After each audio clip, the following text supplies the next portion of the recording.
Hello बच्चा party. In previous class हमने देखा था एक्सरसाइज नंबर 19 जो काफ़ी इजी तरीके से हमने कैलकुलेट कर दी थी। इन दिस क्लास हम देखने वाले हैं एग्जांपल नंबर 20 एक्सरसाइज नंबर 20। अब ये जो एक्सरसाइज नंबर 20 है बच्चों वो काफ़ी इजी है बट कॉन्सेप्ट बेस्ड है। मतलब कि अगर आपको चैप्टर नंबर 2 के सारे फॉर्मूलाज याद है, सारे कॉन्सेप्ट याद है तो ही आप इस एक्सरसाइज को टैकल कर पाओगे, राइट। तो चलिए स्टार्ट करते हैं एक्सरसाइज नंबर 20 को। एक्सरसाइज नंबर 20 कह रहा है कि टू चार्ज कंडक्टिंग स्फीयर, याद रखिए यहाँ पे हमारे पास दो चार्ज कंडक्टिंग स्फीयर है। सपोज हम मान लेते हैं, यहाँ पे मैं ड्रॉ कर देता हूँ, एक चार्ज है और ये दूसरा चार्ज स्फीयर है, ठीक है। Of radius A and B, यानी ये पहले वाले की रेडियस से ए और ये दूसरे वाले की रेडियस से बी, ठीक है। अब दोनों ही चार्ज है तो हम चार्ज भी एज्यूम कर लेते हैं। सपोज इसके ऊपर चार्ज एज्यूम किया Q1, इसके ऊपर चार्ज एज्यूम किया है Q2। Are connected to each other by a wire. अब नोट करिए कि इन दोनों को एक कंडक्टिंग वायर से कनेक्ट कर दिया। अब याद रखिए बच्चों कि जब भी कोई एक ऑब्जेक्ट किसी दूसरे ऑब्जेक्ट के कांटेक्ट में होता है तो उन दोनों का पोटेंशियल जो है वो सेम हो जाता है, ठीक है। उन दोनों के बीच चार्ज की लेन देन शुरू हो जाती है और वो लेन देन तब तक चलती रहती है जब तक उन दोनों के बीच का जो पोटेंशियल है वो सेम हो जाए, ठीक है। आगे चलते हैं। What is the ratio of electric field at the surface of two sphere? तो हमें यहाँ पे पहला काम करना है कि इन दोनों स्पीयर का जो इलेक्ट्रिक फील्ड का रेशियो है वो फाइंड करना है। सपोज हम मान लेते हैं कि यहाँ पे इलेक्ट्रिक फील्ड है E1, यहाँ पे इलेक्ट्रिक फील्ड है E2। तो हमें क्या करना है, E1 बाई E2 को फाइंड करना है। अब बच्चा पार्टी हम यहाँ पे नोट कर लेंगे कि ये जो दोनों स्पीयर थे वो एक दूसरे से कनेक्टेड थे, तो दोनों स्पीयर का जो पोटेंशियल है वो ऑलवेज सेम रहेगा, ठीक है। तो मैं यहाँ पे नोट करता हूँ इलेक्ट्रिक पोटेंशियल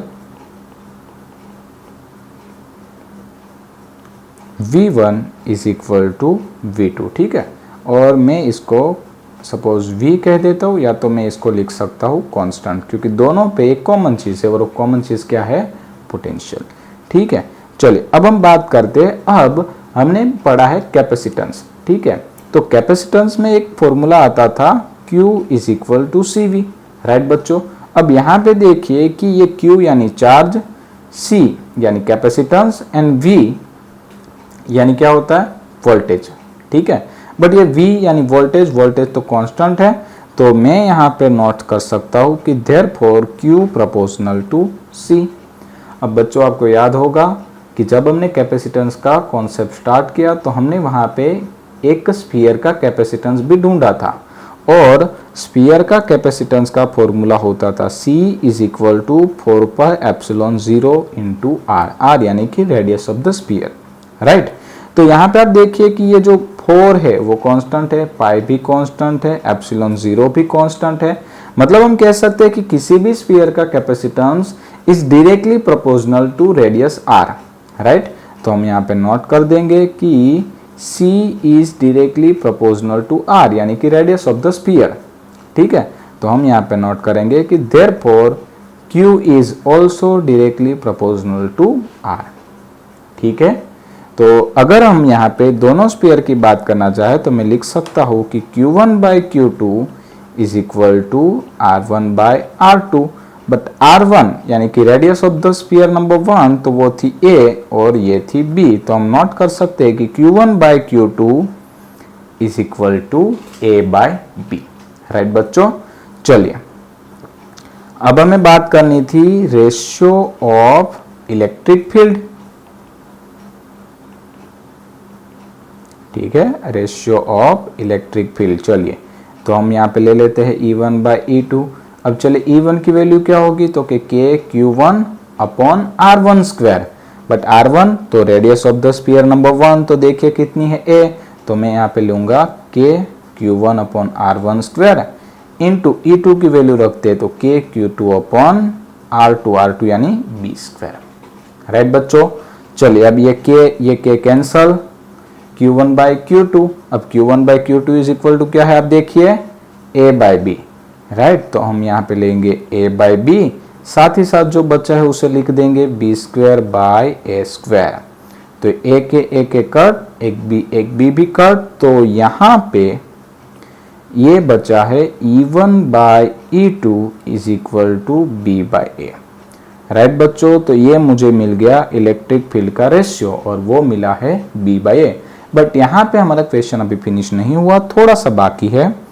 आगे क्वेश्चन क्या कहता था कि use the result obtain to explain why charge density on the sharp end point and on a conductor is higher than on its flat portion. ठीक है, अब देखिए उसे हम कैसे कैलकुलेट करेंगे, ध्यान दीजिएगा।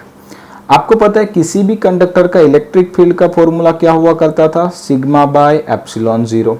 राइट, तो इस फॉर्मूले को मैं यूज करता हूं, E1 by E2 is equal to B by A।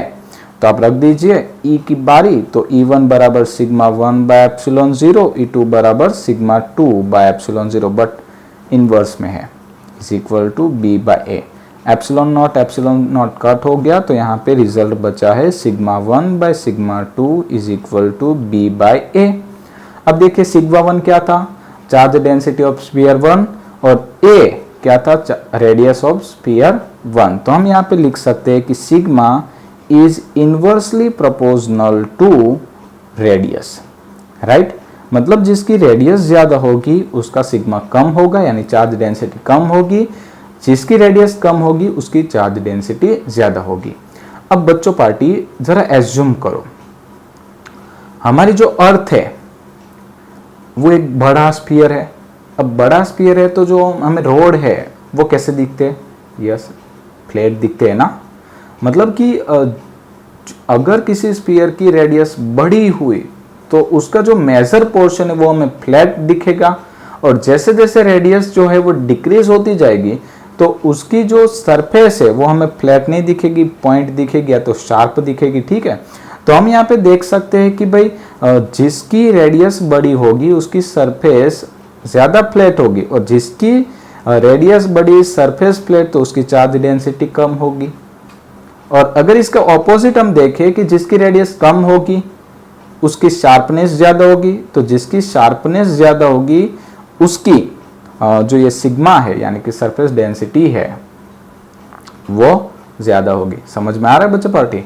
तो कुल मिला के हम यहाँ पे नोट कर सकते हैं कि भाई जिसकी शार्पनेस ज्यादा होगी वहां पे सरफेस डेंसिटी ज्यादा मिलेगी, और जहाँ पे फ्लैटनेस ज्यादा होगी वहां पे सरफेस डेंसिटी कम मिलेगी।